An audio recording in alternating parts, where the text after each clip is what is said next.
Biafrans, wherever you are, on the face of this very planet. Once again, we welcome you to our live lecture series here on this very day, the 14th day of March in the year of our Most High Elohim, 2021, with the time now standing at precisely 2 minutes past the top of the hour, 2 minutes past 7 p.m. in the blessed land of Biafra. Welcome to every one of you. Regardless of where you are, where you're living, where you're working, where you're domiciled, I say good morning, good afternoon, good evening, and good night to some of you, because this very broadcast is being listened to right across the surface of this very planet Earth. As I welcome you, please endeavor to welcome other people as well. I can see that some of you are already on Instagram. Thank you very much. All of you who are there, Sydney, Ofibulam, Valentino, all of you who are listening via Instagram, I welcome you. All of you who are listening via Twitter, I also welcome all of you. And I do believe there are some who are listening via YouTube as well. Radio Biafra FM in Biafra land, 102.1. We are on satellite. We are on IPOB Community Radio. We are on Radio Biafra app. We are on tuning. We are everywhere, essentially. It doesn't matter what Facebook does. We are everywhere. And I believe that somebody is streaming this very live content on my Facebook page because they have banned me and they don't want me to broadcast on my page anymore. They are terrified. They are afraid. The one entity the zoo is afraid of is IPOB. The one platform that drives them insane is Radio Biafra. And the one person that torments them all the time is Nnamdi Kanu. And we shall continue to do so. As I welcome you, please welcome other people. Good morning, good afternoon, good evening, and good night to all of you. Once again, wherever you are, this night is going to be explosive. It is going to be expository. It is going to be, should I say, an expose on the mindset of the Fulani Janjaweed in the zoo and those who are working for them from the south. After this broadcast this evening, if you do not wish to see an end to the damnable zoological Republic of Nigeria, believe you me, you are even less of an animal than I have thought before. Get your pen and your paper ready. If you do not have them, please, I'll give you some time to go and get it.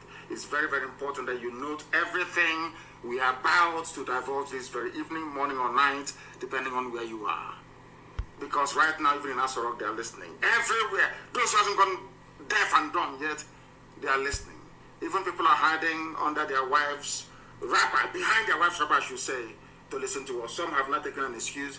They have gone downstairs into the car to listen to Radio Biafra. If you go to Abuja now or to Lagos, the important parts, everywhere is at a standstill. People are waiting for this very broadcast earnestly. And this evening, we are going to preach the gospel of heaven as we have been mandated to preach. Chukwu Kikabiyama is with us. And that is why, no matter what our enemies does, Biafra must definitely come. First of all, before we proceed, we are going to pray. But before we do so, I must announce who I am. I am Mazi Nnamdi Kanu, the leader of the largest mass movement on the face of this very planet Earth, indigenous people of Biafra, IPOB. Bar none, the very best, the very finest collection of men and women, fighting for the liberation of the kingdom of heaven that is due to be birthed on this very earth. We have come to do the work of the Most High Elohim.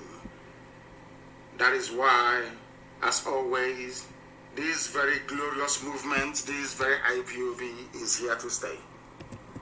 So also is Eastern Security Network.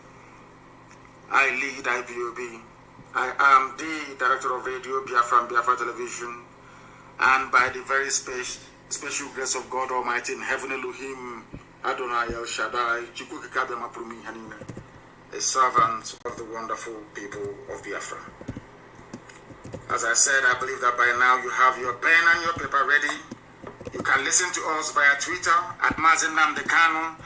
You can listen to us via Instagram at Mazi Nnamdi Kanu _ the one at the bottom, official, at Mazi Nnamdi Kanu official. I believe that those who administer my page will also be able to circulate that very link. In fact, post the link for my Instagram and also the one for Twitter, so that should Facebook mess up, people can go there to listen. I know that some of you are listening, of course, via IPOB Community Radio. Before I proceed, we are going to pray. And as always, I am going to pray in the oldest language known to man, the language of heaven. This very language, the angels that surround the throne of grace of the Almighty in heaven are bowing down and singing praises to Him in Igbo language. And that is the language that I will use to pray this evening.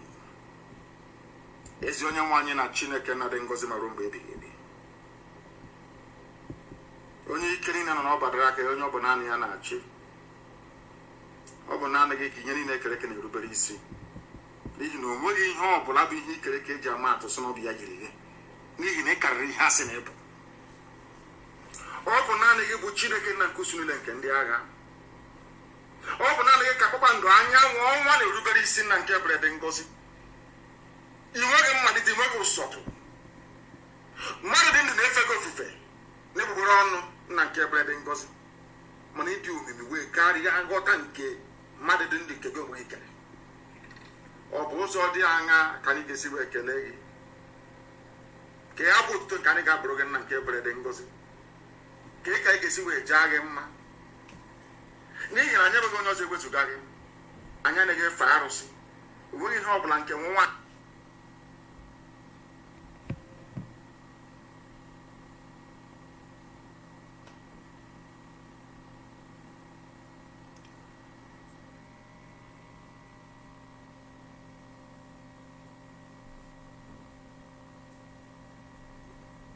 gosipụtara ịnọ tupu mgbe wee malite. Ọ bụ naanị gị nna nke ebere dị ngọzi ka anyị na-aja mma wee na-ebuli aha nsọ ya elu mgbe niile. N'ihi na o kwesịrị ekwesị na anyị fere gị ofufe nna nke ebere. Jaa gị mma ma too gị. Ọ bụ n'ime ọnọdụ anyị niile anyị ga-efe gị ofufe nna nke ebere dị ngọzi. Anyị ga-aja gị ma anyị ga-ebuli aha nsọ ya elu. N'ihi na ọ bụ naanị gị bụ Chineke nna nke usu niile nke ndị agha. Ma lekwa okike gị nna nke ebere dị ngọzi. Lekwa ụmụ gị bụ Biafra ka m na-eche gị n'iru n'abalị IPOB n'ụwa niile ndị ezi omume ụmụ Chineke. Chetakwa na ihe niile nke anyị na-eme nna nke ebere dị ngọzi, ozi nke anyị na-agbasa onye ime eluigwe bụ n'ihi aha nsọ gị. Marakwala anyị bụ anọgba ahụ. Ofu ụbọchị ihe niile ikere eke ga-agabiga, mana okwu nsọ nke gị na-adịdị ma ruo mgbe ebighị ebi. Ọ bụrụ na ọ ga-amasị gị na ala nsọ nke gị bụ Biafra nna nke ebere kwere n'ihi mmehie ka anyị onwe anyị mere nna nke igwe, ka ị ga-eji wee gbakọta anya azụ wee hapụ ka ndị iro mebila anyị ndị anyị dịghị ugwu nna nke ebere dị ngọzi. Ọ bụ n'aka gị ka ọ nọ nna nke igwe. Ọ bụ naanị gị mere ọnụ wee kwuo na Biafra ga-abịarịrị na ndụ na-abụghị n'ọnwụ. Nke a bụ okwu ọgwa ndụ nke i kwuru n'isi mezi ebube dị ngọzi. N'ihi na i kwuru sị ọ kakwa mma na eluigwe n'ụwa bịa na isi njedebe kama na okwu nsọ nke gị agaghị ere. Ọ bụ n'okwu nsọ gị a na nkwa nke ikwu anyị ka agbakwasịrị okwu wee na-akpọ okwu aha nsọ gị n'abalị a n'ụtụtụ n'ehihie n'ụwa niile okirikiri wee na-asị gị onye dị nsọ na ruo mgbe ebighị ebi bịa ka iwe ezi anyị ekpere. Bịakwa ka ude nke anyị na-asụ na akwa nke anyị na-ebe metụta gị n'obi n'ihi na ọ bụ naanị gị bụ Chineke nna nke pụrụ m ihe niile. Lekwa ka ụmụ mmadụ ndị ekwensu ndị ekwuru ụmụ ọchịchịrị si wee gbakọ ebe niile wee na-agba izuzu ka emegide ala eze gị n'elu ụwa bụ Biafra. Ị ga-ekwe ka ihe dị etu a wee mee. Ị ga-ekwe ka ndị iro wee ji aha nsọ gị ọchị n'ihi na agaghị achị ma ọchị ọgwụ ụmụaka agachi ọchị. Ọ bụkwa ọgwụ Chineke nna ka agachi ọchị. A ga-asị ka ebe Chukwu okike abịa manụ. Ndị a ụmụ ya na-agbakọ ya mgbe niile ka ebe ọ nọ ọ naghị aza ha ekpere. Ọ bụ aha nsọ ya ka a ga-akọdọ. Mana ọ bụ naanị gị bụ onye masịrị ihe niile. Ọ bụ na ọ gbadara aka gị ka anyị nọ nna nke ebere dị ngọzi wee na-arịọ gị n'isi IPOB n'ụwa niile ndị nche State Security Network. Ụmụ gị ebe niile ha nọ n'ụwa niile nna nke ebere dị ngọzi ezinụlọ abụrụ bụ Biafra nna nke igwe biko nye anyị amamihe ma nye anyị ezi nghọta, nye anyị ezi echiche, nye anyị amamihe nke pụrụ iche dịka isi wee kwa anyị na nkwa n'ihe nye anyị ka ọ ga-abụrụ ibeta asị na Biafra ga-abịa. Anyị ga-aja gị mma wee too ohi bulie aha nsọ gị elu ka ụwa niile wee mara n'ezie n'ezire mụ Biafra bụ ụmụ Chineke.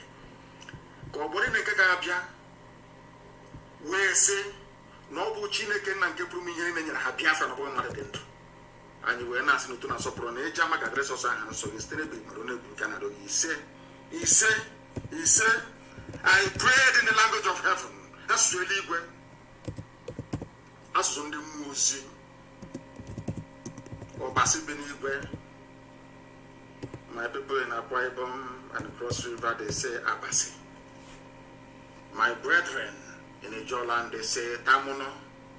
All glory belongs to thee. Our people from Ishekiri, they will say Orisa. We call him Olisa Benigwe. The same thing, the same family. Indivisible under God Almighty in heaven. Now we are going to preach this very gospel as mandated by heaven. Because heaven will give us message we give to the living. If you don't have a pen and paper ready with you this evening, then you will not learn anything at all. This broadcast this evening goes out to all the Efulefus of this world, those who believe foolishly, I should say, and idiotically believe in one Nigeria. Those who, out of self-hate and deprecation, jettisoned everything that made them humans and instead subscribed to an identity given to them by foreigners, by Europeans. I want all of you to pay very close attention to this very broadcast this evening.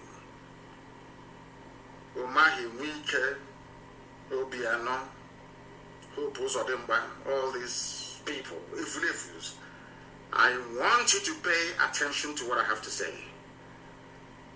All those in Abuja and in Lagos, foolishly spending the best years of their lives in another man's land. This is also for you this evening. You have heard this clip before, some of you 1,000 times over. But this evening we want to bring a fresh meaning and perspective into what this very Janjaweed said very many years ago, before now. Before Biafra, Ujuku's Biafra, I should say, and now before the Biafra of IPOB. What this man had to say predates the 1966 coup. What this man had to say predates all the difficulties and problems that have bedeviled the Zoological Republic till date. I want you to understand something this evening. I want to prove to the whole world, because I know that the British, those that run the zoo, the British High Commissioner, Katuna Lang, is a woman, a white woman. US ambassador, all the diplomats, they are listening, because anytime we broadcast, the whole world comes to a standstill, they all listen. They are listening this evening. And I will encourage them to also bring their pen and their paper ready, please. I want to prove beyond every conceivable doubt that Fulani is the problem of Nigeria. Fulani started the problem of Nigeria from day one. Over the years, they toned down their rhetoric, they moderated their behavior. Now they have come into battle with AK-47 and their Anama, their cows. You have listened to this clip 1 billion times over. This was the clip I played in the year 2015 that led the late Buhari, because Buhari is dead, the late dead Buhari, to comment about Radio Biafra. To say that they will ban Radio Biafra because of this very clip I'm about to play now. And I want you to come to this broadcast this evening with an unbiased mind. Come very clean and clear, that God Almighty may judge you justly. I am going to play this very clip for you. And upon this very clip and what this man said, are we going to base our discussions and analysis this very evening, morning, noon or night, depending on where you are. Listen very carefully, I beg of you, please. It's very, very important. And as I'm doing so, please, somebody should endeavor to put it on my page. In fact, on all the platforms, that the world may know that we are not the aggressors, that the world may know that Fulani people are troublemakers. Fulani people never wanted Nigeria to work from day one.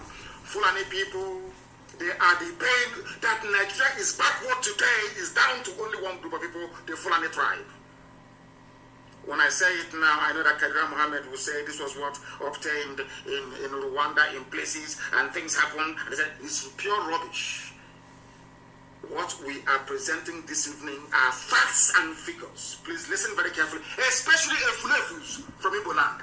listen very well. All the idiots talking against Biafra, listen very carefully. All the idiots campaigning for one Nigeria, one zoo, listen very carefully, please, to understand how foolish you are. I have now come away from blaming Britain and Europe for coming to Africa, bastardizing, balkanizing, dividing, and rendering us asunder, all of us, and giving us artificial boundaries, which we accepted because we are very daft.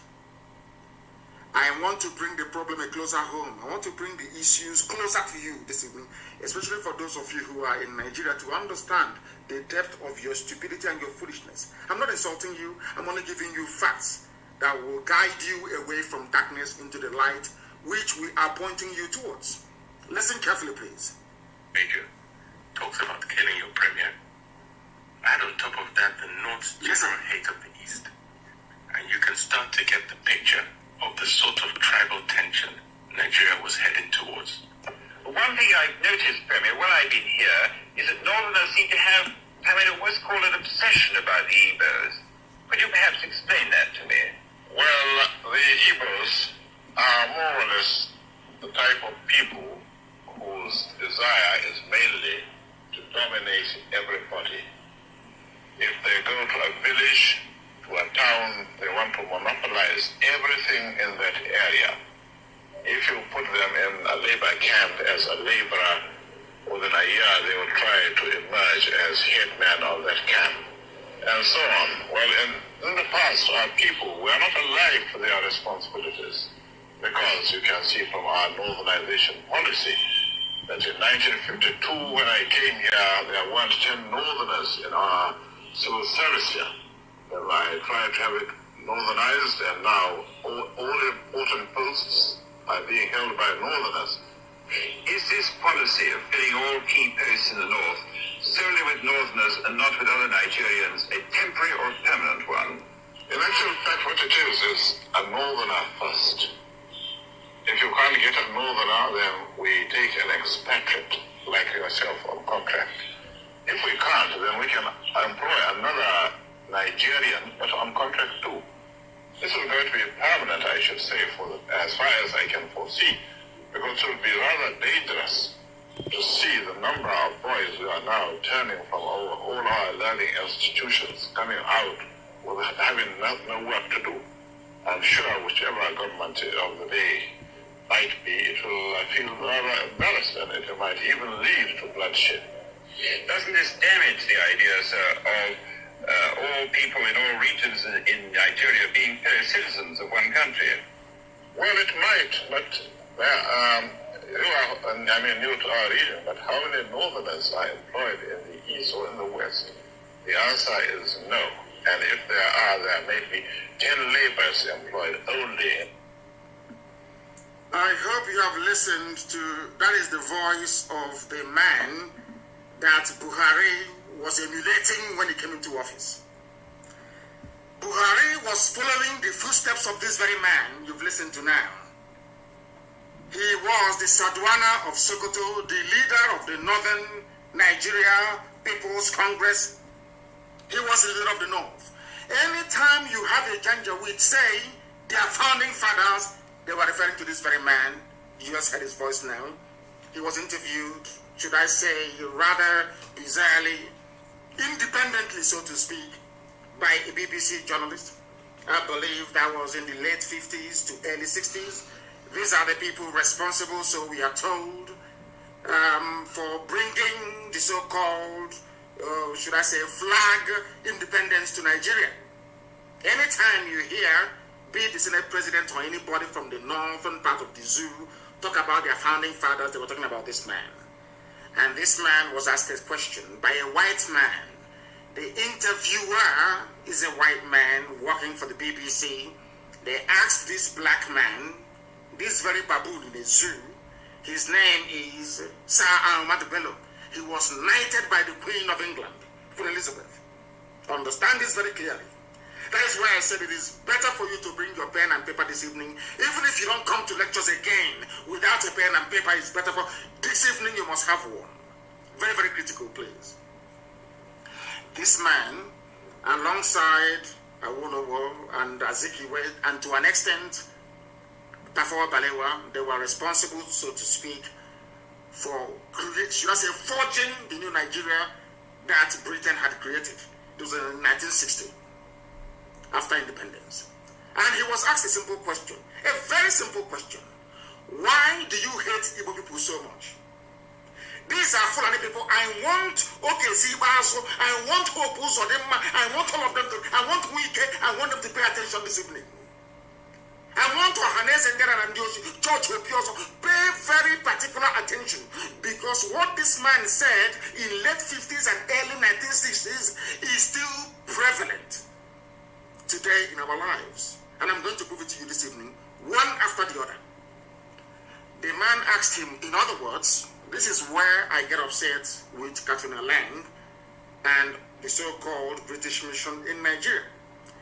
Britain is aware, because this is a BBC journalist interviewing a Fulani leader. When there was no strife, there was no war, there was no problem, when they were planning and creating their useless one Nigeria, please pay attention, please. Pay attention, please. To understand how foolish we came, to understand how foolish to understand how foolish anybody talking about one Nigeria, I want to prove to you tonight. Heaven is my witness that the person is a fool, especially if you're a Biafran. They asked this man, and when they talk about Igbos in those days, they're talking about everybody from the East. In fact, to an extent, including the West. These are the people they claim that created one Nigeria for us. These are the people they call their founding fathers.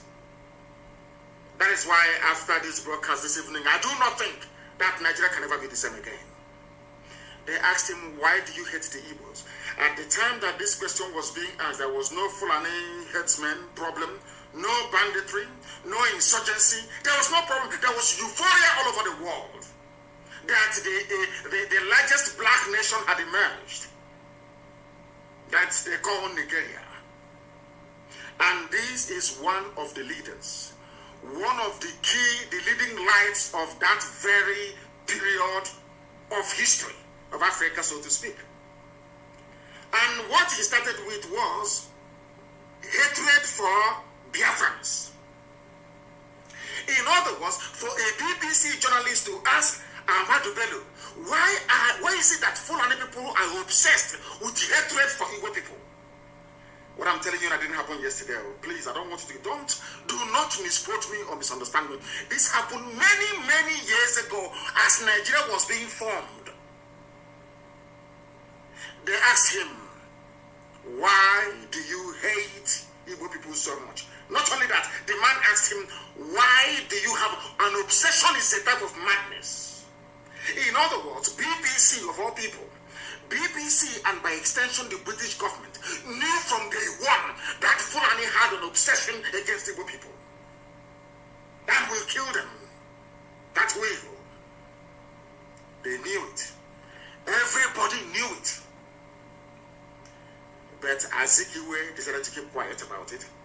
The same thing that Igbo governors, Eastern governors, Biafran leaders are doing today. That is why we are in the mess we are in. Because this is the person who founded, co-founder of the new Nigeria that Britain had created. He is the Fulani leader. It was because of the death of this man that we lost 5 million people between 67 to 70. It was because of the death of this man that Gogon declared war on Biafran people. It was because of the death of this man, that was why Aburi never stood. The agreement reached between Ojukwu and Gowon never stood a chance of working, because the Fulanis were hell-bent on avenging the death of this man. I'm going to play his voice once again, and I want people to please try and determine for themselves if by killing this man, Nzogu had done anything wrong. It was Nzogu that killed him, because Nzogu was a Nigerianist. Nzogu was a patriot. Nzogu felt that what this man, I want to let the world understand what led to the war and why Britain said that Nigeria must go to war against Biafra. You must pay attention this evening. I'm begging you. I'm going to play his voice again. Before he started, I provided an intro, kind of a voiceover, for you to understand So that what is happening today with Fulani Janjaweedism, banditry, the hatred, the fact that when this regime of Buhari came in 2015, their plan was a northernization agenda. What this northernization means that a Fulani man will occupy every position of importance in Nigeria. This thing was said over 60 years ago, but in 2015, when Buhari was, they implemented it, they are still implementing it till this very day. That is why I feel sorry for the South, by which I mean the East and the West. I even want my Yoruba brethren who are listening to pay very close attention. I want them to understand the mess everybody is in the South. I want them to begin to appreciate the level of trickery, the level of takia, the level of deception the Fulanis are willing to deploy in order to conquer you, both spiritually and physically. Because as at the time this man said this very thing, when I say I hate Fulani, I don't hate anybody. It was Fulani that hated me first. They did not just hate me first, they have consistently hated me. Are you listening to me? Now I'm going to play it again. Listen to the intro and you listen to the voice of the man they claim created Nigeria. And you will understand from what he's saying, it is what APC is implementing today. APC, Fulani Party. Fulani Party of Bandits and Terrorists. That's what they said, northernization agenda. The North first. And some of you may be wondering, why is it that Fulani has this hatred for Igbo people? I want people to pay very close attention. I want to harness Indiana and English to pay attention. I want every Fulefu to listen very carefully. You may be wondering, why is it, for no reason, we were not at war in late 50s and early 60s. Nothing was wrong. We did nothing to Fulani. A Fulani leader, the leader of the Fulani people, the leader of the entire North, came out to say, we hate Igbo people. And he gave the interview to BBC. Now, how can you blame me for hating them? I don't even hate them. I'm only trying to fight them or stop them from killing our people. That's what I'm doing. I want to tell you that what they are planning, what the plan of APC today was what Ahmadu Bello has scripted down. I said that was why in 2003, 2011, is it 2003, 2007, 2011, Buhari kept contesting. People never knew the reason why Buhari overthrew the government of Shagari. Buhari, this is his mentor. His hero is the Sadwana. If you listen to him when he was alive, if any of you paid any attention to what Buhari was saying, Buhari kept saying that they killed Sadwana, that they killed Sadwana. That's his hero. The reason why Sadwana hated the Igbo people was because the East was the only part that their type of Islam never got to. You may think it's about politics and economic development. It's because the Fulani sword and Quran got into Yoruba land. The Fulani sword and Quran decimated the entire Middle Belt. The Fulani sword and Quran got into even up to Upper Benue. They never made it to the East. That is their anger.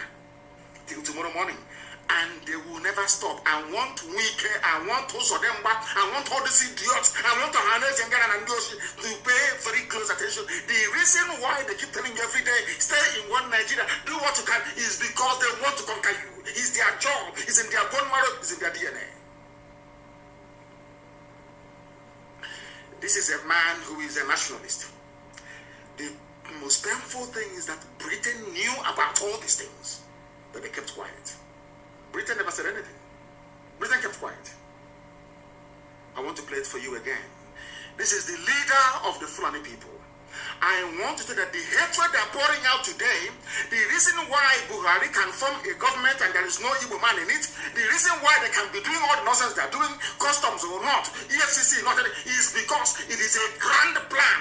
And I want you to compare and contrast the behavior of Fulani politicians with that of the idiots from your village in the South. Do you see how the Fulanis laid down a template? Not just a template of political domination, but a template of complete and total annihilation of every indigenous ethnic group in Nigeria. What APC is carrying out today was laid down before even 1960. They have been pursuing that same agenda, year in, year out. But some of you are too blind to understand what lies in front of you. This evening, we are exposing them that the world may understand, that the world may know why we are doing what we are doing. I'm going to play it for you once again. Please pay very close attention. And this time around, I'm going to interrupt. As they proceed, I will interrupt to analyze and bring to your knowledge and understanding the evil that Fulani portends for everybody, not just for Igbo people, not just for Biafrans at large, but not even just for the entire South, but for everybody who calls himself a Nigerian. Because as at the time that this man said this, uttered these very, should I say, vengeful words or insightful words, Nigeria was not at war. There was euphoria everywhere. Independence is around the corner. They're about to take over everywhere. Black people are about to rule black land. There was no need for it. This is the man that they refer to as their founding father. This is the leader of Boko Haram. This is the leader of Fulani bandits. This is the leader of Fulani headsmen. This is the leader of every terror group that has ever emerged. He is their spiritual leader. He's dead, of course. His death was what caused the war, because Britain wanted vengeance. Britain knew that Fulani hated Igbo people, because Britain hated Igbo people. Britain hates Biafra with a passion. Pure raw hatred. Raw hatred is the same hatred that the Fulanis have. You cannot explain it. Why Britain hates Biafra is beyond me. We are Anglicans, so we are Christians, so for your information. We attend Anglican church. We are Christians in the main. England is supposed to be a Christian nation, but their hatred for Biafra is immense. And isn't it very ironic? The only part of the zoo called Nigeria that is entirely, or should I say, homogeneous Christian, no Islam. That is the people that Britain hates most of all. And every Sunday like today, every Anglican church in Biafra land have contributed their money. Very soon they will ship it all the way to Canterbury. Are you feeling what I'm saying? I want you to listen once again, please, to understand those who are the fermenters of trouble in Nigeria. I want to prove to the world tonight that Fulani people are the originators of every problem in Nigeria. It was because of this statement and the statement that this man made at Sandhurst, that was why Nzogu killed him. Not because of any hatred for Fulani. And tell me why such a person should be parading himself as a Nigerian. In fact, even the journalist asked him, but shouldn't Nigerians be free to live anywhere they like? He said no. He said no. And tomorrow morning you sing "I Pledge to Nigeria, my country." Do you see why I call Nigerians fools and animals? This is the reason why. Because they can reason very well. I don't understand the reason why somebody should be proud of a country where those they claim shaped it are against a particular group of people. Because Islam did not get there. Because they did not conquer us. Let me play for you again. Major. Listen. Talks about killing your premier. Add on top of that the North's general hate of the East. And the North hates the East. Ask yourself why. They love Yorubas a little bit, because that's why they said we are Yoruba forest, we're not leaving, we're not going anywhere. That's what Yetiala said, a terrorist group. That now and again they go to Asorok and they collect their own share of the money. They buy more weapons, they charter private jets, they fly in the weapons, and they're in our forests, killing us every day. I want people to understand what I'm saying tonight is very, very important. Why is it that the North hates the East? What is this hatred for an Igbo man? I'm asking. Because we are hardworking, because we are blessed, because Elohim is with us, because anywhere we go to, we bring light, and we bring blessing of God upon that very place. Is that why you hate us? For no reason. Britain is aware, EU is aware, US is aware. Everybody knows. Now, why do you want us to stay in a land brimming with such hatred for a particular group of people? that led to the death of 5 million of those people. We are the only people in the world, only Biafrans are the only people in the world having suffered the level of genocide we were subjected to, or should I say Holocaust. And we are still in that same country that killed us. Only us. No other people, nowhere else in the world. That is why we must change our thinking. That is why the likes of idiots like Wike and those of them, all these idiots who must reason tonight. After, I think Wike has been listening to our broadcast now. He's changing Oyibo names, the white man's name in Iguacha to more local names. That's still they're all listening. I think he went to Waterlands and changed it to something else. It's no longer Waterlands. He was asking them, why are you asking white man's name? If he was sincere, he should have gone a step further to say, but Harcourt is a white man's name. The name is Iguacha. Maybe someday, sometime in the new Biafra, we shall get there. I want you to listen once again to what this animal has to say. I call Ahmadu Bello an animal, because only an animal can speak this very way. His hatred is not for white people. No, not at all. In fact, he said that I will give jobs to people that colonized you and subjugated you. He said, no, don't worry, I will give jobs to you before I can give it to an Igbo man. Are you feeling what I'm saying? I will give jobs to a white person. This is Africa. Your so-called Africa, one Africa. Let Africa be united, one. These are the idiots that made it impossible for Africa to unite. And he's a nationalist. We are told. He's a founding father. According to Fulani Janjaweed, he is the founding father. I want you to pay attention tonight, for goodness sake. Listen. Start to get the picture of the sort of tribal tension Nigeria was heading towards. Tribal tension before 1960. So what is happening today has been there from the beginning. And I'm asking people, you have suffered this mess for nearly 60 years. The same tribal tension for 60 years. When is Nigeria going to get better? I'm asking. When will this tribal tension stop? The fact of the matter is that it can never stop. Never, ever, ever, because the hatred is deep rooted. It's in their system. They cannot help it. Because we have not conquered the East. That's what they're saying. We have not dipped our Quran in the Atlantic Ocean that flows and the coastal lands of the East. We must take them. And that's what they're doing. Do you understand them now? All of you that believe in one Nigeria, do you begin to see that what you did was merely to dig your own graves? You have dug your graves. I'm telling you. That's what you have done. Look at the mindset of the people that you are in the same country with. And this man, you can hear from his accent, he's polished, he's educated. I think he studied at, I don't know if he was Cambridge or Oxford. You can he's a prince of the Fulani Sultanate. You can hear him the way he speaks. Very crisp English.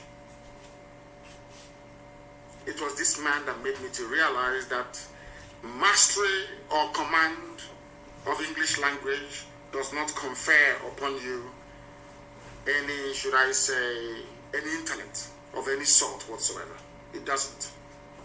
The fact that you can speak English doesn't mean you're intelligent.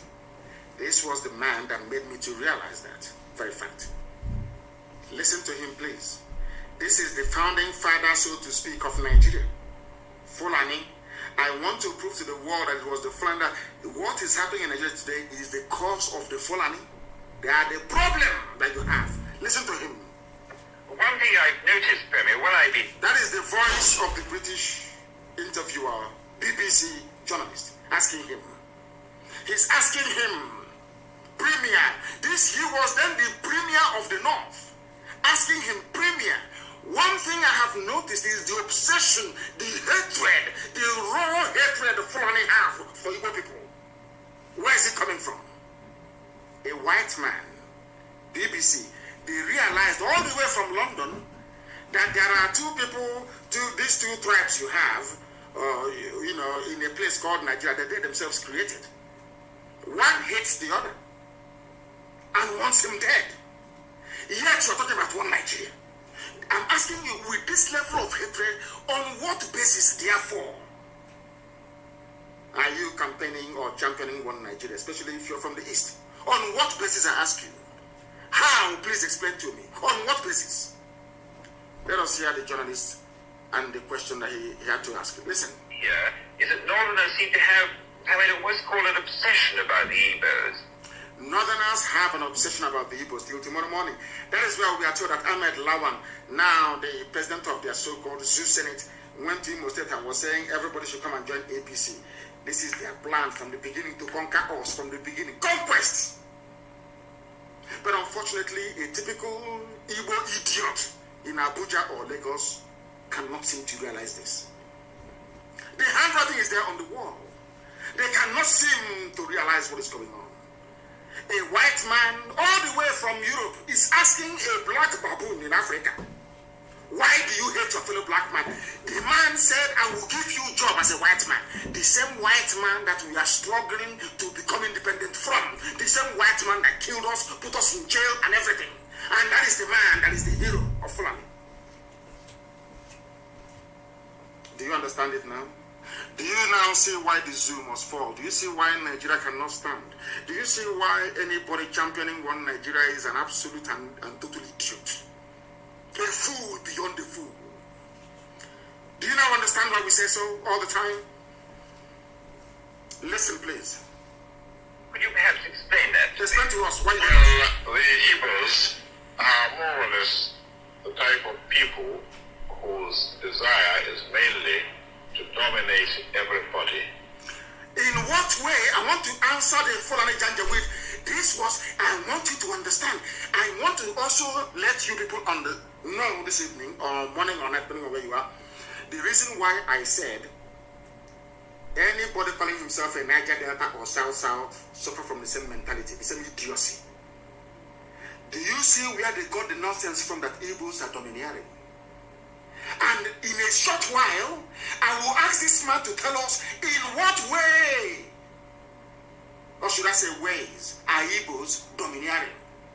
Because if you go now to some parts of Cross River or Akwa or how you say before, not now, not anymore, and Bayelsa or Delta, and ask them and say, we don't want to be dominated by an Igbo man, especially his own brothers and sisters. Echoing the same sentiment of a Fulani Janjaweed that hates them.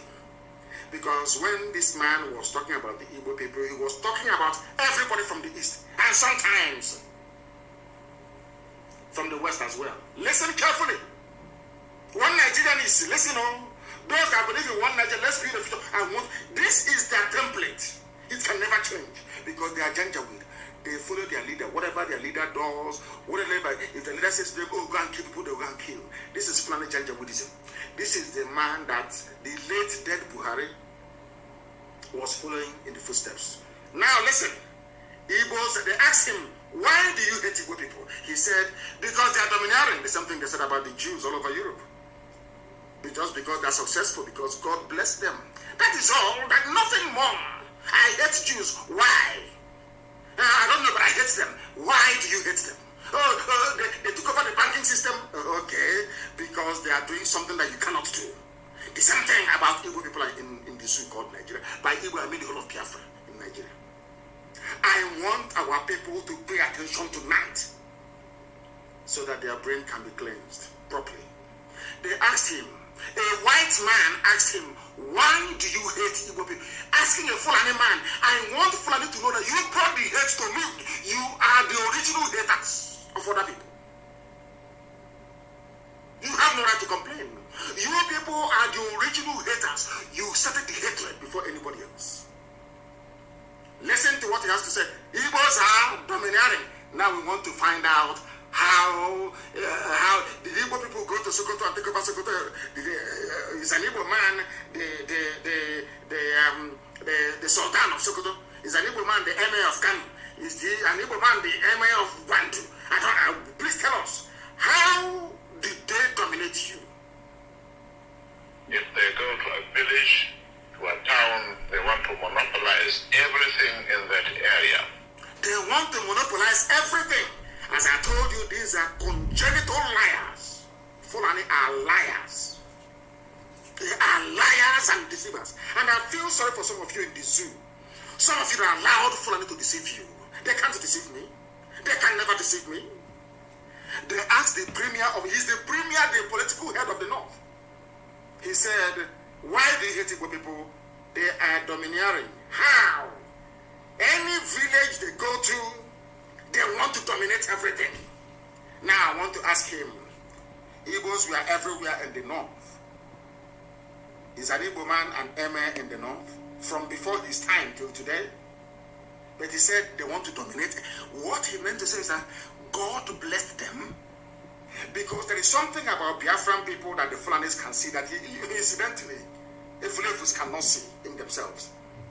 This man understands one very simple fact, that the Biafran people are like the Jews of Africa, as Henry Kissinger said and wrote in his memo to President Nixon, that he believes that Biafrans, especially Igbos, are the wandering Jews of Africa. Henry Kissinger said it, wrote it in the memo. Go and check. Go to the Library of Congress in America and go and check. I'm not going to give it to you. Some of you are very lazy. You cannot read. You cannot do any research. Go and research it yourself. You say, how are they dominating you? They are dominating me by coming into my town and developing it. They are coming into my town and teaching our children how to read and write properly. They are opening businesses. They are successful. That is how you dominate them. Are you listening to me? So because Britain is the largest inward investor into the USA, that means that Britain is not dominating USA. Or in the late 80s and early 90s, when Japanese people and businessmen were the highest investors in the USA with Toyota, Nissan factory and everything else, that means that Japan is now dominating USA. Do you see how they reason? Do you see why I call them janjaweed? Do you see why their brain, do you see why I cannot be in the same country with these people? With this level of hatred. Why do you hate me? Okay, because I am successful at business and economics. That's all. And because of that, I should be killed. Efulefus, are you listening? I want to prove to all the Efulefus that the hatred today in the zoo was brought about by Fulani Janjaweedism. Listen carefully, please. If you put them in a labor camp as a laborer, within a year they will try to emerge as headmen.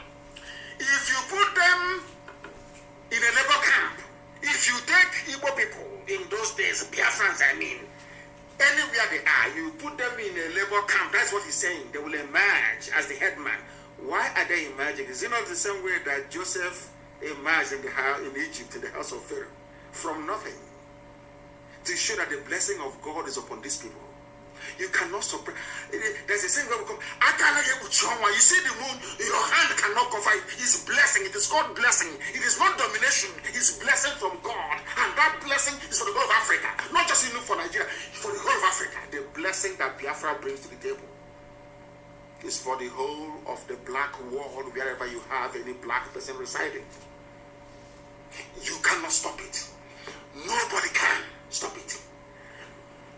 That blessing from God, that is why a white man can see a Biafran laborer and say there is something in this man. Because of that, I'm going to make him the head man or the foreman of this company. Because the blessing of God is upon that man. The same way it is upon Israel. You cannot, you say it's a blessing from Elohim. You can't take it away. Instead of people to see this blessing, what they see is they are going to dominate me. Do you understand it now? Zoological Republic. Are you following me this evening? I told you it's a very special broadcast. I want the world to understand. Because I know the US ambassador is listening, the UK High Commission, all of them are listening. I want to know it was Fulani that brought in hatred into Nigeria. Fulani, no other person, Fulani.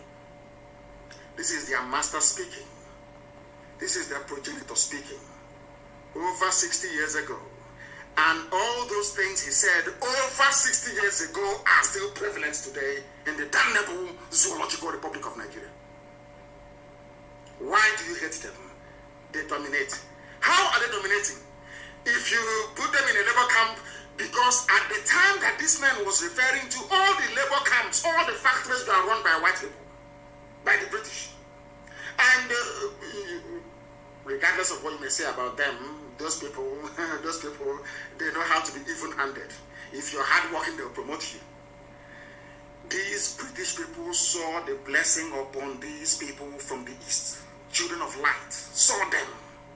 That was why Igbo people dominated the civil service, not because they wanted to, but because God's mercy and blessing was upon them. That is why they are hated. Not because they've done anything wrong. You hate them because God is with them. And no man can destroy it. It's a blessing from Elohim. They call it domineering and domination. Now you understand me, don't you? Do you understand now? The Igbo people are ancient people, very old, the oldest people on the face of this very earth. Bano, Ndibo, ancient, that's the meaning of it. Old people, old. The center of the world. That is why they occupy the center of the world. Zero longitude, zero latitude, the very center, the very beginning of life itself. God did not make any mistake by placing us there. I want all of you, both the Efulefus and those who are normal, who are listening to me this evening, to understand this very gift. The more we misuse this gift that God gave to us, the angrier God will be with us, and the more destruction we are likely to face. And there is only one solution to this problem: freedom. Because when freedom comes to Biafra, freedom will come to every black person on the face of this very earth. That is that thing that people see, and they say they're domineering.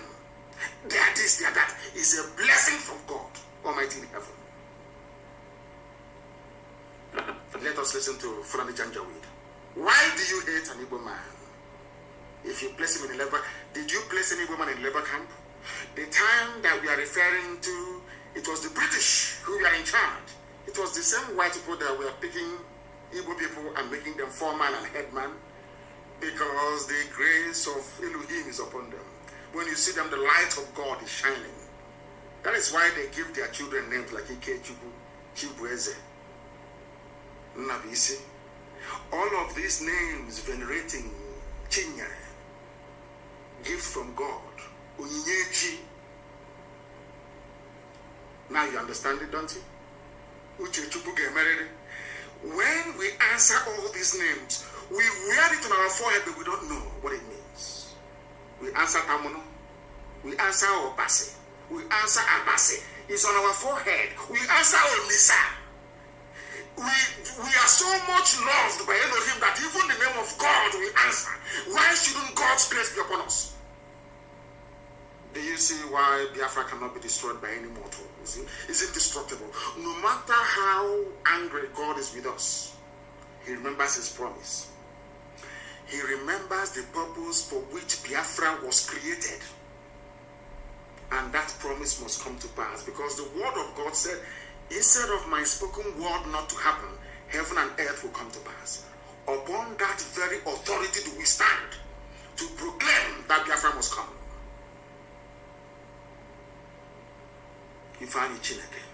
There is nothing that God cannot do.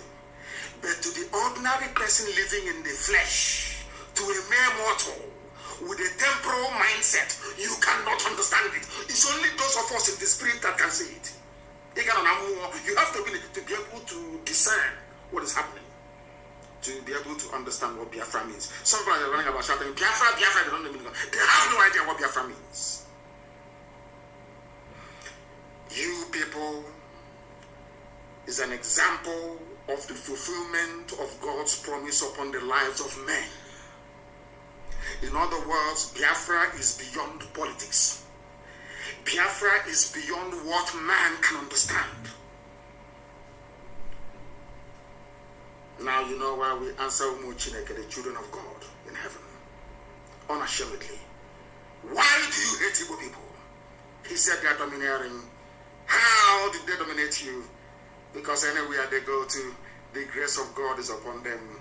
Even the white man will call them and ask them to head a factory. And then their brothers will come and they will receive more blessing, and they become millionaires and they become billionaires in a land far removed from their own, because the grace of God is with them. God goes before them. That's the name they give to their children. Before we come to your land, God has already prepared it for us. not to conquer you or to dominate you, but to prosper that you also may prosper. Only if Africans can see this. Only if. Only if Africa can understand what Elohim intended to do with Biafra. Maybe one day they will. Let's listen to this Janjaweed. If they go to a village, yes, to a town, they want to monopolize everything in that area. How? What do you call monopoly? Is it not the same monopoly that Dangote is having today? Do you know that in the USA, of course, we're going to take him to court in the USA. It's called antitrust laws in the USA.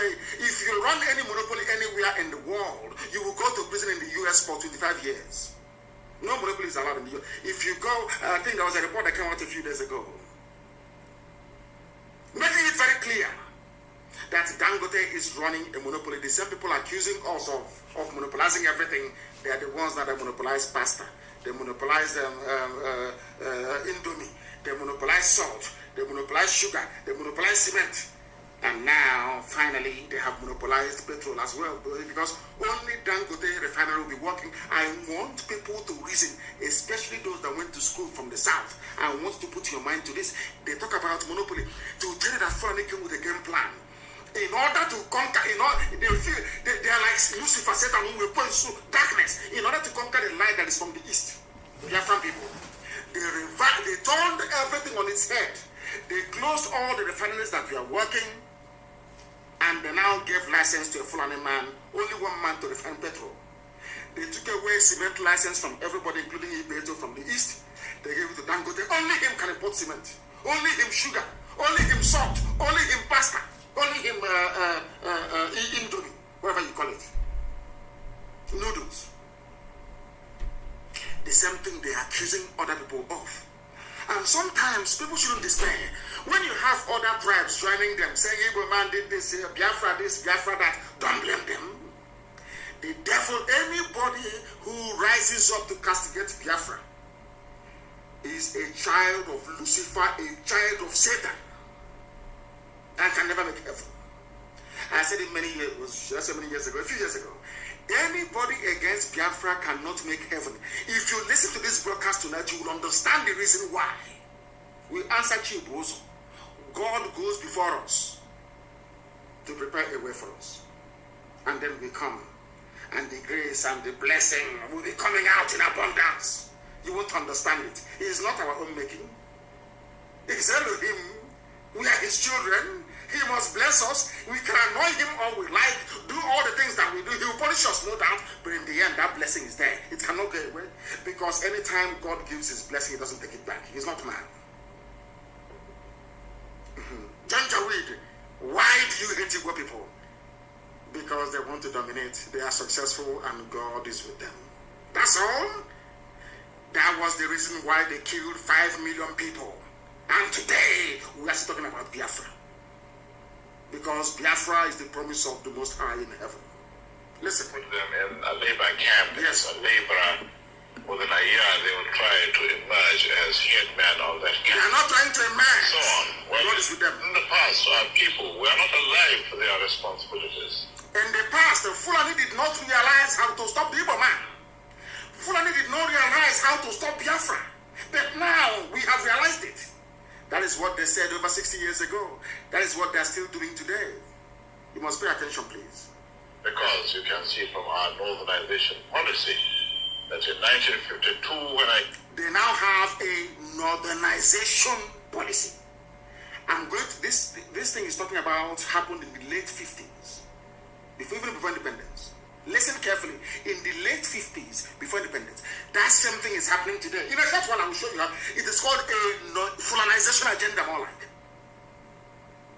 All those years that Buhari was crying for losing elections, it was because he was saying that what their progenitor is saying, they wanted to finish this job of jihad by stealth, started by a descendant of Uthman Danfodio. You are listening to the voice of the Sadwana of Sokoto. He should have been the Sultan of Sokoto. But because he was into politics, they gave him a special title, the Sadwana of Sokoto, and shipped him to Kaduna, where he was reigning, where he was the king. Now listen carefully. He said, we are now alive. This was the man that wanted to continue what his great-grandfather started. His great-grandfather is Uthman Danfodio. He's a prince. That was why when they came into Delta, exactly when they came into, what is it again? Into Delta, I want to remember the, what is wrong? Is it old age or what? I keep forgetting things these days. Opanam. When they got to Opanam, Zogu's village, they killed every male child in Opanam. Almost. Only those outside survived. Because this is a prince of the Sultanate. This is a prince of the Fulani Emirate. This is a direct descendant of Uthman Danfodio, the man that defeated Hausa people and took their land. This is his great-great-grandson. You can listen to his voice. Uthman Danfodio, that's the great-grandson. No, great-great-grand, I think it's 3 generations or thereabout before him. Either the great-great-grandson or the great-grandson, one of those. And an Igbo man killed him. That is their anger. But who wouldn't kill this idiot after listening to him? He sounds like a bandit. The banditry and terrorism, you can hear him, he sounds like a bandit. Like a bandit. Nzogbu from Opanam, in Igbo land, in Anyama. It was that man that killed him. Because Nzogbu said, what you're saying, sir, is anti-Nigerian. That's all. That's why he was killed. I said, they killed all of our people. Look at how people reason. Do you see the reason why anybody fighting for one Nigeria is bound to end in misery and failure? Do you understand it now? Do you now understand it? Listen once again, please. Came here, there were 10 northerners in our civil service here. I tried to have it northernized, and now all important posts are being held by northerners. All important posts are being held by northerners. This happened in late 50s in the north. Now Buhari in 21st century, or those ruling in his men, because the idiot is dead, are now doing the same thing at a federal level. Northernization agenda, more like Fulanization agenda. He said every important position is now held by northerners. And in a short while, I'll read through all the lists. Even today in 2021, every important position is held by a Fulani northerner. Do you see how they play their own game? But a Fulefu can never understand it.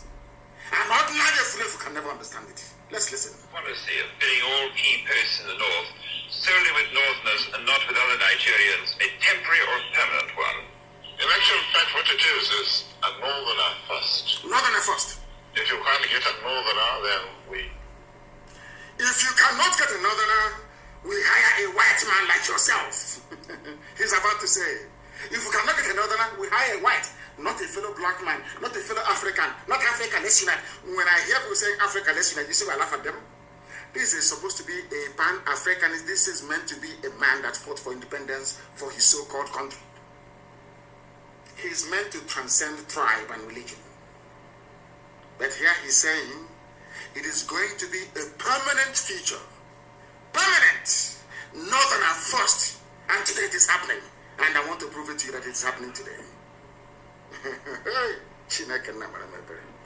Zoological Republic. You must pay very close attention to what this man has to say. Very, very briefly. Then I will tell you why they have consistently, they groom people, they train them on that northernization agenda. It doesn't change. It doesn't matter who is in power. A northerner has to be the chief of army staff. A northerner has to be the chief of defense. Everything is north. Everything north. You see the reason why? They know what they're doing. Because they know that we are black people. After a while, we accept it as the norm.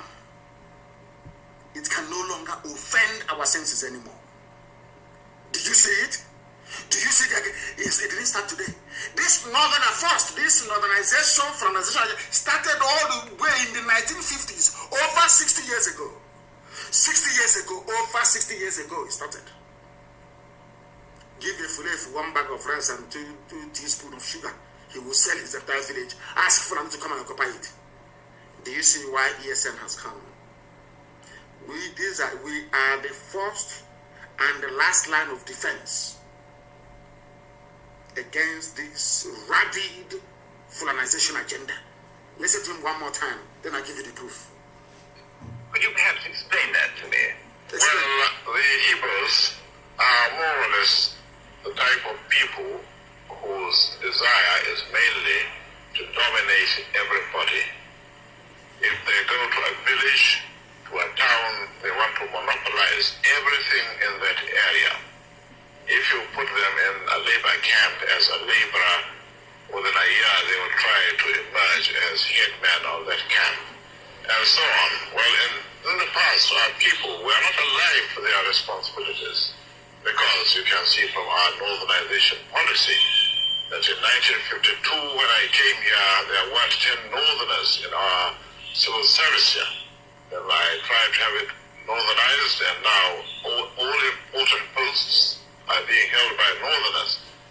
Is this policy of filling all key posts in the north solely with northerners and not with other Nigerians a temporary or permanent one? In actual fact, what it is a northerner first. A permanent one. If you can't get a northerner, then we take an expatriate like yourself. We take a white man, not black. If we can't, then we can employ another Nigerian, but on contract too. On contract. This is going to be permanent, I should say. Permanent. As far as I can foresee. Fulani everywhere is It would be permanent. rather Over dangerous 60 years ago. to see the number of boys who are now turning from all our learning institutions coming out with having no work to do.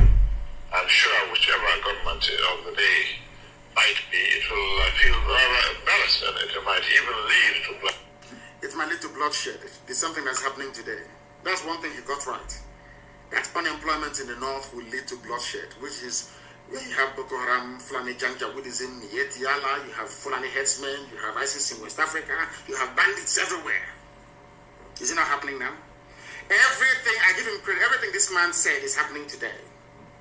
That's why I played this clip. Some of you have seen it many times over, but your brain can never digest or the magnitude of what this animal is saying. An animal is. Now let me prove to you that what this man is saying is absolutely over 60 years ago. There's somebody wrote, not me, the Fulanization of Nigeria. What this man said, our agenda is to make sure it is northern first, or Fulani first. Now listen. The Fulani oligarchy headquartered, look at the Sultan shedding his crocodile tears. That idiot, Sultan Sokoto, a complete fool, a complete idiot. He is shedding crocodile. Let's do something about one Nigeria. They know what they're doing. It's called deception back here. They know. There's some will play good cop, some will play bad cop. Today they will say, everyone will say, we want referendum. Tomorrow another idiot will come and say, no referendum. They know they are playing with your mind, playing with your brain. That's what they're doing. Now listen. Have you ever observed that the Fulani Caliphate, in collaboration with those they deceived, their Kanuri brothers, and to an extent Yoruba Muslims, how they have conquered Nigeria? Nigeria is Nigeria. I said all the Fulefus. I made one simple request: go outside, just in a bar, anywhere in the world, and ask anybody, how do you see Nigeria? They'll tell you Nigeria is an Islamic country. Showing you that you've been conquered. All of you, what IPOB, ESN, Biafra tradition is doing is to free you from your slavery that you don't know you are into. That is why anybody from the south, even me, we're talking about one Nigeria, I look at you as an animal because you don't know you're conquered. They have conquered Nigeria. They have captured the three arms of government. Exactly what the descendant of Othman Danfodio said that they're going to do. But let me remind you that Othman Danfodio said they will dip the Quran in the Atlantic. He said, we will dip the Quran in the Atlantic. That's what Othman Danfodio said. Now his great-grandson came out and said, we want to dominate everybody by blaming the Igbos, that come to dominate us. So we dominate everybody. And one wretched idiot from Niger Republic, that the father used to sell dog. The father will buy dog. You know dog, buy dog from villagers in Niger Republic and come to Daura to sell. on one of those trips, the idiot met the mother of Buhari and gave her one dog for free. And the next day, before you know how those things, it's like chewing gum and biscuit in those days, and the Fanta, soft drink. With our women in the East, chewing gum, you used biscuit, cabin biscuit, chewing gum, sweet. It's called hacks in those days, and a bit of Fanta. If you add Fanta, the church was her. The same thing happened in this man gave a bogu dog to Buhari mother. That's how they gave birth to Buhari. Dog or bogu in exchange. The idiot is not in Nigeria. He's from the Nigeria Republic. Buhari. Where is the president of the zoo from? Those that are ruling in his name, his Fulani, to tell you that their northernization first agenda is now complete. Totally complete, they have done it. Where is their president from? Fulani. Or should I say presidency? Because there's no president. Presidency is Fulani. Chief of Staff, Fulani. The Chief Justice of Nigeria, Fulani. Senate President of Nigeria is Kanu, of course, is Fulani. They're all the same. Deputy Speaker of the Senate is Fulani. The Army Chief of Staff is Fulani. Navy Chief Fulani. Police IG Fulani. National Security Advisor is Kanu, of course, is some Fulani, Janjaweed. DSS is Fulani. National Intelligence Agency Fulani. Directorate of Intelligence, Army Intelligence is Fulani. Then listen to the ministries. I'm now reminding, go back to the voice of the man you heard a while back. Go back to it. Defense, Minister of Defense, Fulani. Minister of Finance, Fulani. So when they steal money, nobody can say anything. That's why somebody came out and said Burata stole money. And their so-called presidency came out and said he didn't steal any money. Because they control everything. They can burn papers. That was why Army headquarters was set alight. Because of the loot, the stolen money. Buratai and the Fulani Janjaweed Mietiala, they never wanted the paper trail to lead to them. They burned, they set the army headquarters on fire. That is what the Fulani do, and do it very well. Some of you may be too young. You don't remember somebody called Ibrahim Taher, the former Minister for Communication. His office was at the Nightingale Tower in Lagos, in the Marina. Nightingale Tower, Marina. After stealing all the money meant for Minister of Communications, he set Nightingale on fire. Go and check. That is how you know that Fulani have looted money. They set the building alight. Go and check. They set alight the Federal Inland Revenue Service in Abuja when they stole money from there. Now, Buratai as well set fire to Army headquarters in Abuja. Is it very clear to you now how they roll? This is a zoological republic. That is the reason why they need to put their people everywhere. Because for them to put Hopus or them in power, they had to make sure that the Fulani man is the Chief Justice of Nigeria. Do you understand the trick? It's that simple. To make sure that they get their man as Ohanese, President General, they need somebody they control in Imo State. You know, they may be driving cattle up and down, but Britain is advising them very well. And they are listening. Are you following me? To put Hopus or them there, the Minister of Justice, Onogen, was pursued just away from office in Abuja. Just away by Mieti Allah. And they put Otanko, a replenton, a man that read Sharia law, Chief Justice of a secular nation. That is why I think that Nigerians are mad. Believe you me, Nigerians are insane. Their brain is not correct. Somebody that studied Sharia law is the head of the judicial system of a secular nation. Unbelievable. Unbelievable. Federal Capital Territory, Fulani. Agriculture, Fulani. Police Affairs, Fulani. Aviation, Fulani. We need to sing song with this, man. Those who play music.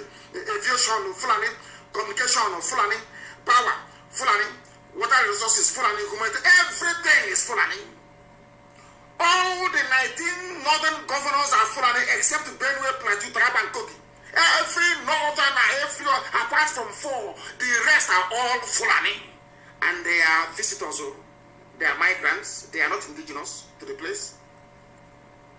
Because Fulani have a game plan from the word go. Their game plan is to dominate and subjugate you. Dominate and subjugate. They are the ones who are the thieves. But they are busy pointing at people. EFCC, Whereas Fulani, nobody steals more than Fulani does. They are kleptomaniacs. They are real highway robbers. After robbing, they point at somebody else. Oh, no, look at him. Look at, he's under investigation. And I asked Fulani, who stole more than what a Fulani man stole? Umaru Diko. Umaru Diko, when money had value, stole over £5 billion in a mobile bank and ran to England. True or false? Who stole more than Abacha? Who stole more than Buhari when he was alive? The missing suitcases, have you forgotten? All of you, have you forgotten? Do you know why Aisha Buhari cannot travel to USA? I went to USA. But the Fulani that claim that Nnamdi Kanu is a terrorist, they cannot travel to USA. They cannot. Everybody cannot go to the US. Has it ever come to any of you before to ask, why is it that Aisha cannot go to the US? They claim they are clean. They claim they are pure. Some idiots say there cannot be any looting under Buhari. Buhari is dead. All of you are criminals. Buhari was a criminal himself. How? You ask. Buhari, why is it that your wife Aisha, instead of hiding in America where Imelda Marcos was also hiding another looter like herself, why is she hiding in the UAE, in Arab country? Because Aisha Buhari was implicated in a fraud perpetrated by Halliburton, a US oil-based company. True or false? Was Aisha not indicted in America for stealing? How about Atiku Abubakar, Fulani? Can he go to the US? Of course, he was in GVC at that time. How much did Atiku Abubakar steal? He was a rogue, a certified criminal. Fulani are the ones looting the zoo. When they cannot loot unofficially, they loot officially to Dangote, who is a money launderer. He's not a businessman, he's a money launderer. Who doesn't know he's a money launderer? Papa Sanjo knows. All of you keep quiet. Because you're in the zoo. Because your brain cells are not working. People who came from Senegambia with their cattle came into your land and deceived all of you from the north. All of you! Shame on all of you! Deceived all of you. Today, all the 19 governors of the north, only 4 are not Fulani. The rest are all Fulani. And they are not indigenous to the place. Sometimes they're not even up to 40,000 Fulani in a state. And they take it over. Because you people are stupid. You are very, very foolish. Very, very foolish. It is that foolishness that you opposed on them. We care and also idiots are promoting in the East. They don't know the consequences. By the time the consequences of what they are doing will dawn on us, they are all dead. We are all dead. Our children will be taken over. As they have taken over the north. As they have taken over the north.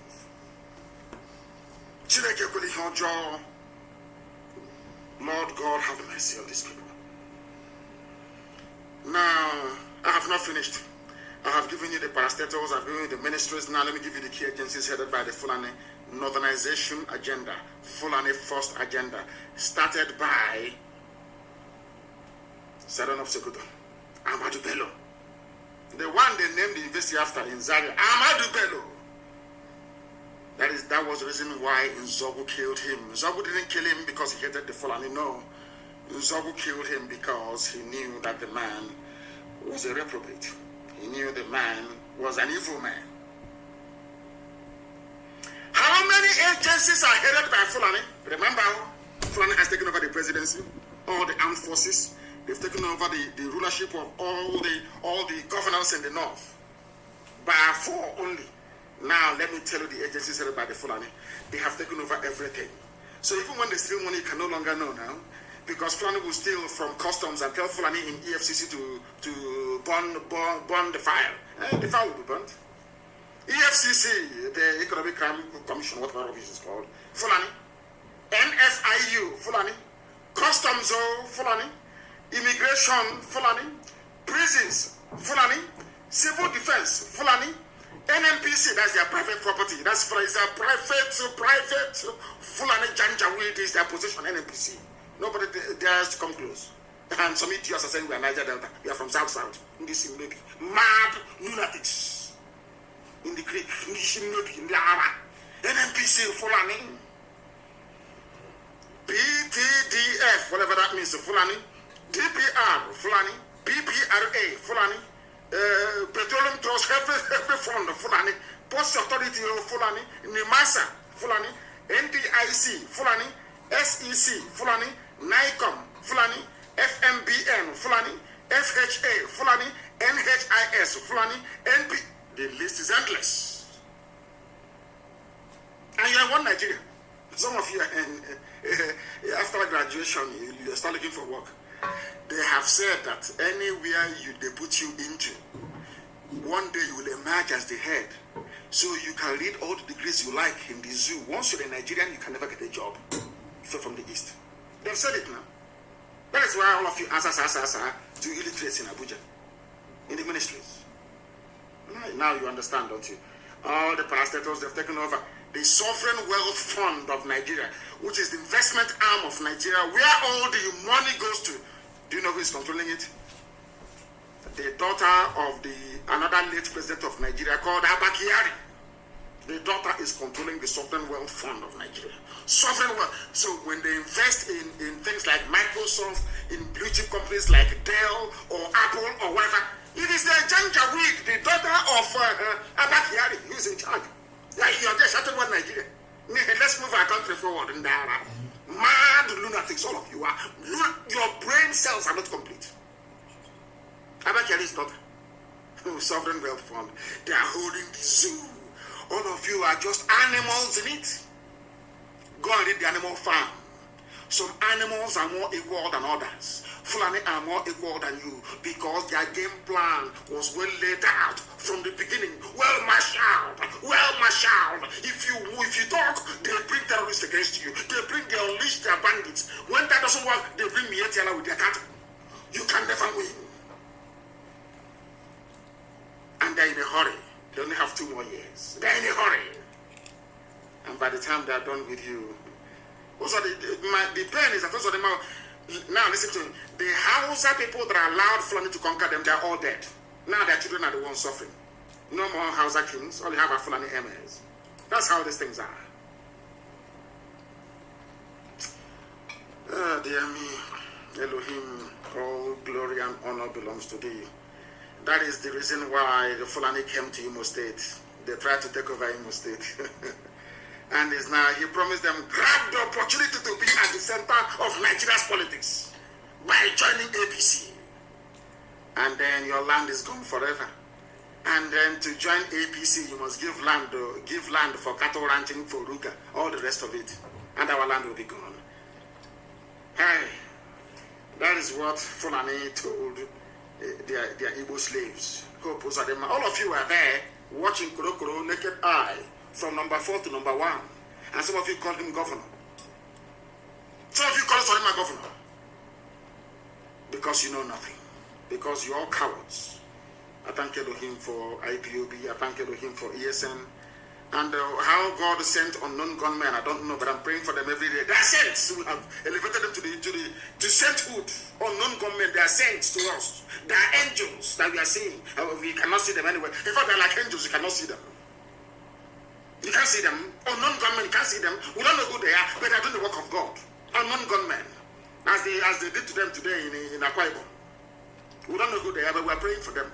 Because to us, they are the only ones avenging what these animals have done to us. In the name of one Nigeria. Let me tell you one thing. This nonsense that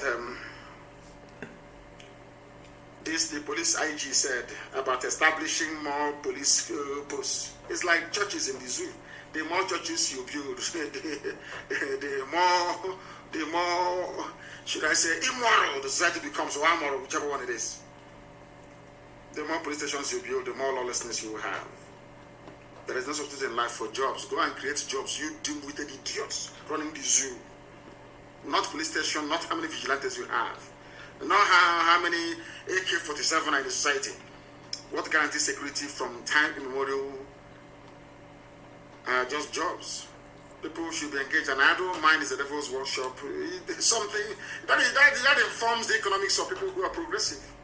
Very simple, but you want to go and build more police stations, and build it now, and a non-government will burn all of them down. And there are terrorist attacks everywhere. Children are being abducted every blessed day. Some of you cannot reason, and you still want to be in one Nigeria. Can you see how they abducted Christian women in Kaduna? Some of them half naked. And you're in one Nigeria, praying for one Nigeria. The more kidnappers will strike. Very, very sad indeed. Very, very sad indeed.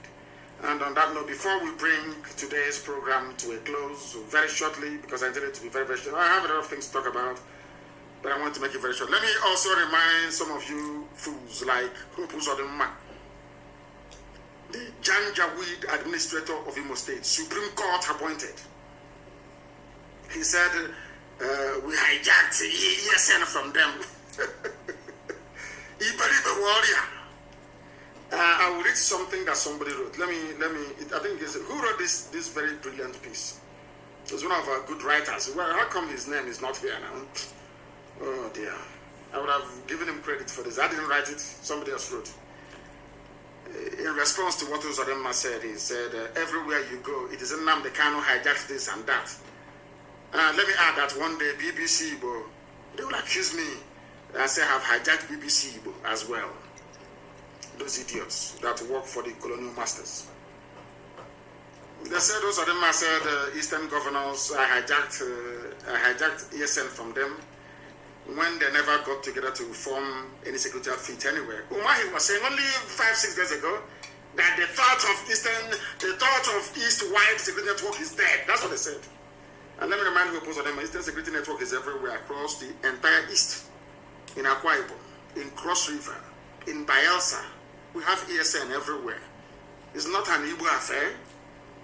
I know some of you say Igbo, you can keep deceiving yourself, that's your business. Because they know that ESN is formidable. Everybody wants to identify with the beautiful pride, ESN. Because ESN is doing something that the zoo army cannot do, the zoo police cannot do. And I see what they're doing.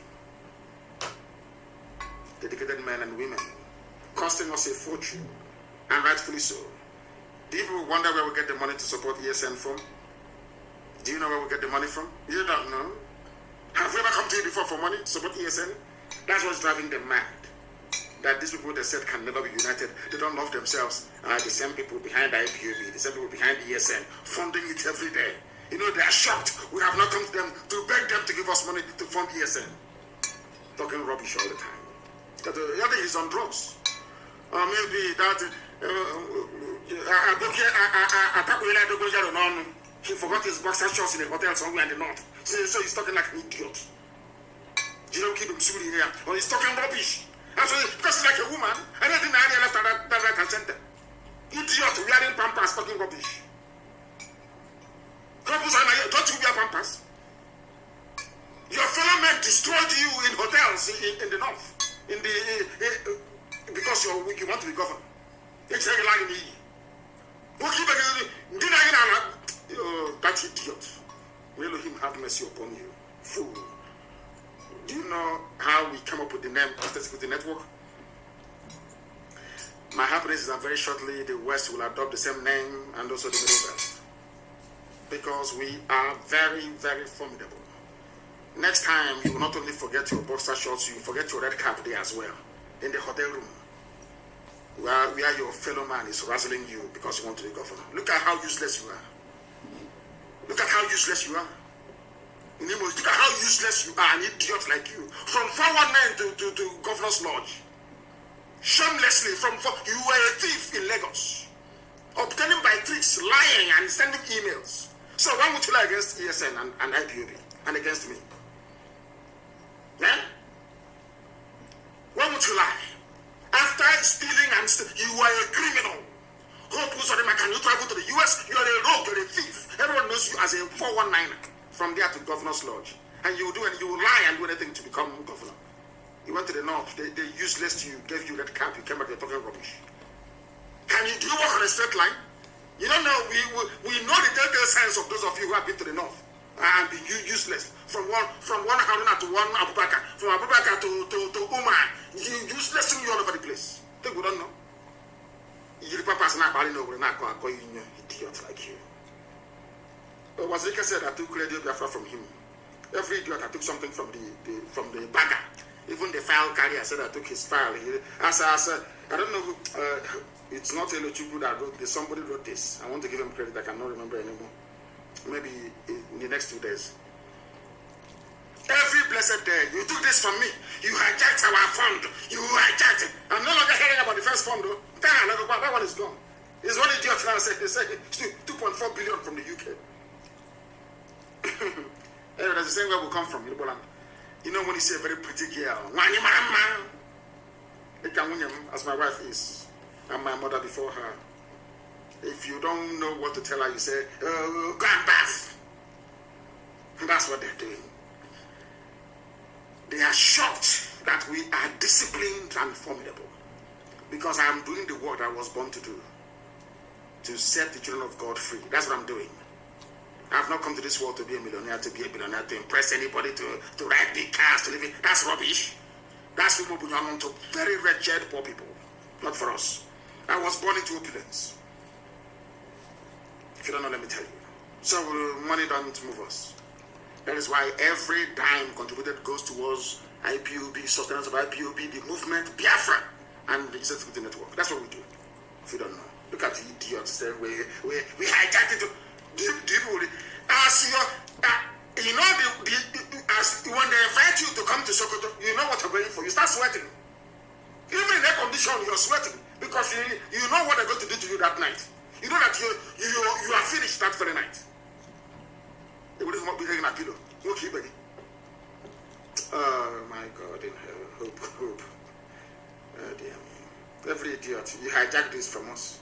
Ohanes Ndigo said I hijacked the minds of the people. Southeast governors, I hijacked ESM. The zoo, I hijacked the Nigerian youths. I hijacked Anderson's protest. Lai Mohammed said I hijacked the media. But nobody can hijack us. Hey, my goodness. And I have an announcement to make. No more fundraising in Biafra land, please. No more fundraising, I beg of you. Nobody should. I don't care who you are. No making of videos and saying we've run out of this. And that's rubbish. You are soldiers, you remain in the bush until you are resupplied, until you get reinforcement. Do not raise any funds anywhere in the world. And the UK remains shut down until I will announce in a couple of days a new leadership for the United Kingdom, IPOB family. As formidable as ever. We're not going back. I thank all of you for listening this very evening, morning, noon, or night, depending on where you are. Here, you have listened to Radio Biafra this evening, morning, or noon, or night. We don't have any other religion. By being a Biafran, you are religious by nature.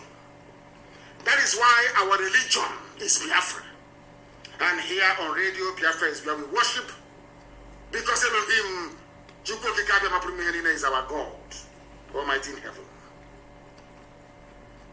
From me, from here, believe it or not, with all the love in my heart. Good evening.